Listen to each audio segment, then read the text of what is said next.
Look, I think I'm very thankful to the neighborhood I grew up in, Bodia, because there were these neighborhood uncles who used to feel, I mean, they were very close. I mean, you know how the 90s households would look like, the neighborhoods, right? And you live in Calcutta, and the neighborhoods are really tight and thick. And the locality I live in is pretty much similar. People are very tightly knit. My father and the uncles next door, they used to, we used to invite them for chai, and we used to watch cricket together. That's the sort of neighborhood I grew up in. But the one thing that I would really thank my, elder friends that I played with was for the sheer competitive edge they gave me all through my life. I was the youngest in that group. I used to play alongside them. They gave me the opportunity to do that. And because of that, I never feared anything. And I think I started to believe that I could conquer anything and everything. Even though I was, like you said, not the most gifted, I had my own challenges. I used to feel that anything could be overcome. Maybe not necessarily, toe to toe. I could never be a Usain Bolt. But very early on in life, I realized that my limitations had to be conquered through other strengths that I could bring to the table. And I used to constantly think, okay, this is my weakness. How do I combat it? So the overall dismissal at the non-striker's end stemmed from that, because I used to be a slow runner between the wickets, and I used to cop a lot for that. I used to take extra, distance as soon as the bowler delivered the ball. I used to start running. And if I wanted to get a couple of twos, I used to step out on purpose early on to try and counter the ball on either side of the pitch to get a couple of twos. Just started thinking like that. And then I realized, okay, maybe this is an edge. I should probably run the batsman out at the non-strikers. And so I started thinking about how to combat all this because of the limitations I had. Look, I think we all are born with some strengths and born with limitations. But I think if you can much use has your already been strengths said to cover up your and written about limitations, you will Ravichandran probably Ashwin. even things out. In fact, we have already done quite a number of shows on our platforms as well. I've written a number of articles, but this documentary is a very special one. Ashwin has been one who I've known very well for over a decade and a half. We have argued, we have had our disagreements, but the point is, at no instant did we lose respect for each other. I've always had the greatest respect for Ashwin, for his art, admiration for who he is and what he stands for, his mental strength, and that's what it is all about. Ashwin had said something very interesting to me. He said, "You might consider me a bad cricketer, but at no point can you say that I did not give my 100% out there for India." That's what his Sydney story is all about. India was struggling. India needed Ravichandran Ashwin, the batter, to put his hand up, and Ashwin was in no position to bat. If you listen into the anecdote, you will know the story that he had narrated in an interview to me, what he was going through.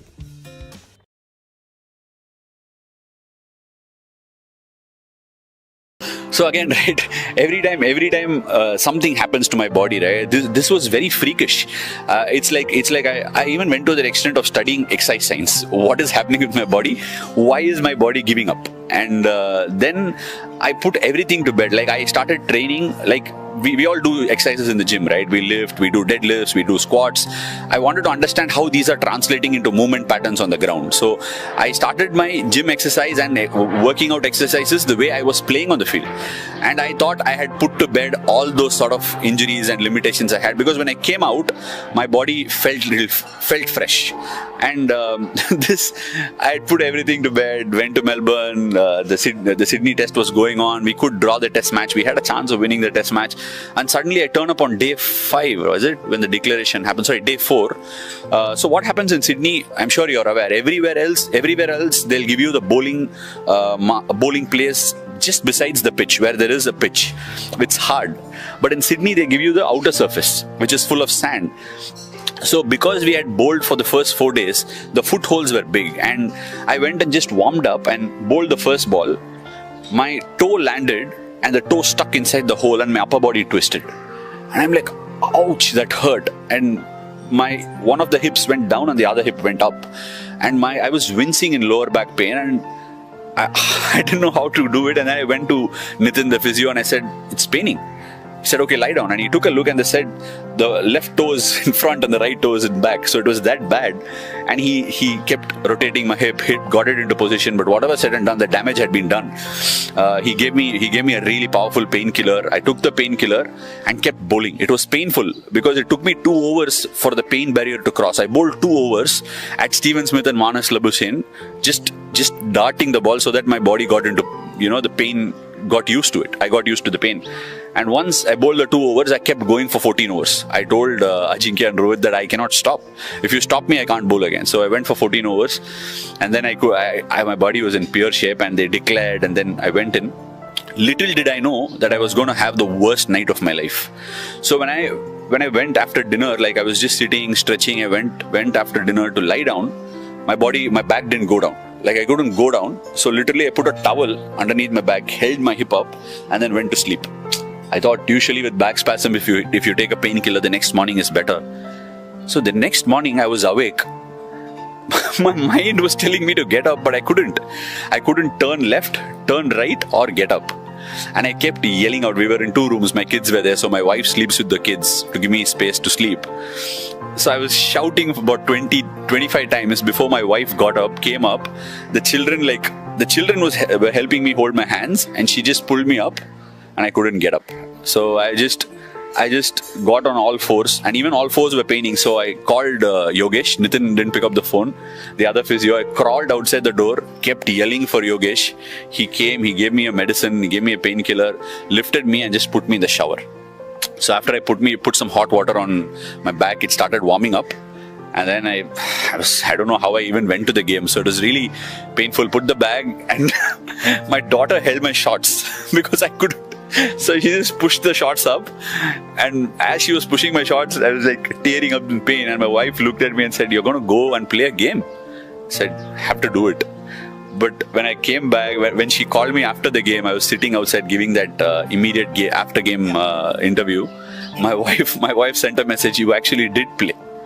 So it was quite, and she told me how my daughters were cheering, how they were watching the game. She was teaching them the game.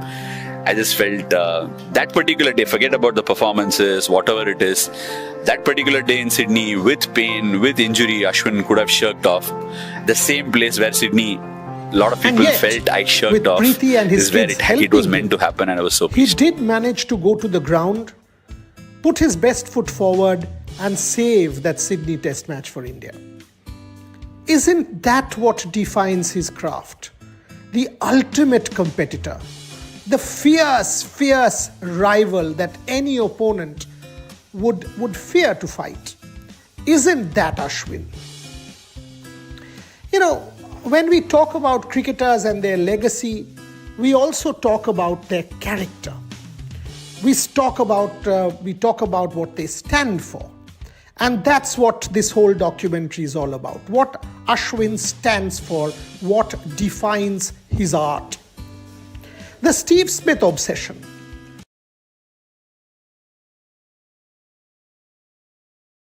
Ever since 2016-17, I watched Steve Smith like a madman, like literally obsessed over how he made those runs, what he does differently. Why am I not catching certain small cues? See, I think as a bowler, what makes me get those wickets are not my skill or not just my plans. It's that very innate understanding of what a batsman is doing at the last moment and change my bowling according to it at the point of release. And with Steve Smith, I found out that I was not picking those cues that he was giving me. So I had to like get really obsessed with him.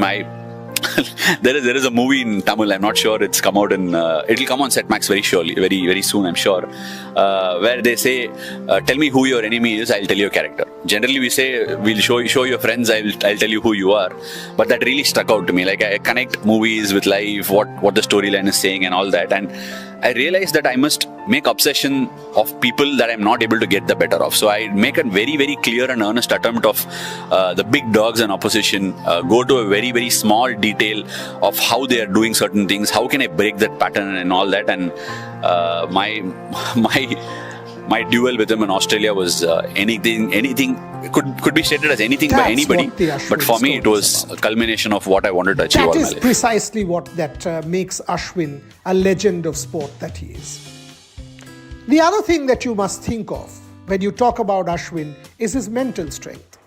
India versus Pakistan at the favorite MCG, full of Indian supporters. Virat Kohli playing the greatest ever T20 innings of all time, and yet India may have lost that game. Mohammad Nawaz was bowling. Ashwin needed some runs. Virat had given him multiple options, but he is Virat. Ashwin, at that instant, when Nawaz bowled one down leg, managed to get that wide by just shuffling towards off. Smart. You might just call it, he was prudent and smart. But when it's India, Pakistan, with 1 billion people watching and everything at stake, think what the mind is telling you. How can the mind be so sharp under such pressure? But then you're talking about Ashwin. As I said, that is what defines his craft. The mind was always one step ahead of the heart. From the heart, he gave it his all, but he was working things out in the mind. Mentally, he was winning battles.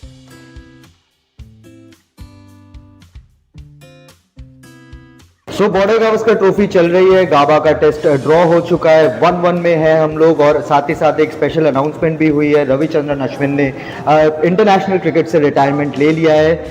Harbhajan Singh the legend himself is with us. भज्जूपा, पहले तो मैं पूछूंगा रविचंद्रन अश्विन के retirement पे, थोड़ा सा surprising था कि मिड सीरीज रिटायरमेंट आ गया? बिल्कुल, मैं तो सरप्राइज़ हुआ वहाँ पे, क्योंकि मुझे लग रहा था कि पूरी सीरीज़ जो है वो खेलनी चाहिए थी, बट हर किसी का नज़रिया जो है वो देखने का अलग है। शायद उन्होंने ये डिसाइड किया है, बहुत सोच समझ के किया है कि क्या करना है, अपने कैरियर को किस तरह वो देखते हैं।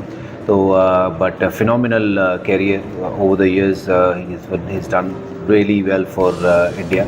बहुत सारे मैच जिताए हैं, सीरीज़ जिताई हैं, और क्रिकेट की जो हमारे जो स्पिन की प्रथा है भारत की, उसको काफ़ी आगे तक लेके गए हैं। तो I wish him all the very best. I hope कि जो अगली इनिंग जो इससे भी बेहतर हो तो फिर मज़ा आ जाए। तो all the very best to Ashwin, well done for the great career.